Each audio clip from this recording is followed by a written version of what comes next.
শুধু আলু এবং সজনা পাতা দিয়ে একটি মজাদার ভাজি তৈরি করা যায়, এটা কি আপনারা জানতেন? হেসেল থেকে কেয়া তালুকদার আপনাদের সামনে আজকে সজনা এবং আলু ভাজির করে দেখাবো।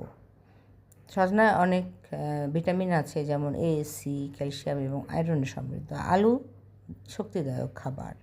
দুটি সংমিশ্রণে তৈরি হয়ে গেল আমাদের আলু সজনা ভাজি। প্রথমে আমাদের কড়াইয়ে খাঁটি সরিষার তেল, তার সাথে পেঁয়াজ, মরিচ এবং রসুন দিয়ে ভাজবো। তারপর দেব হলুদ এবং মরিচ।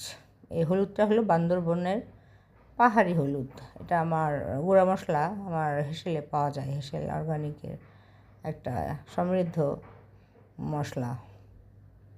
তারপর আবার নেড়ে চেড়ে আমরা ভালো করে ভাজা পর্যন্ত নাড়তে থাকবো।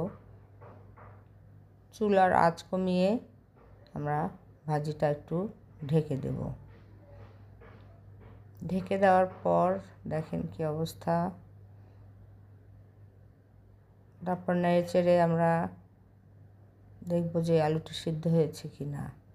তারপর একটু ঢেকে রাখবো আঁচ কমিয়ে। তারপর তৈরি হয়ে গেল সজনা ও আলু মুচমুচে ভাজি। তো সবাই বাসায় রান্না করে দেখবেন কেমন লাগে রান্নাটি।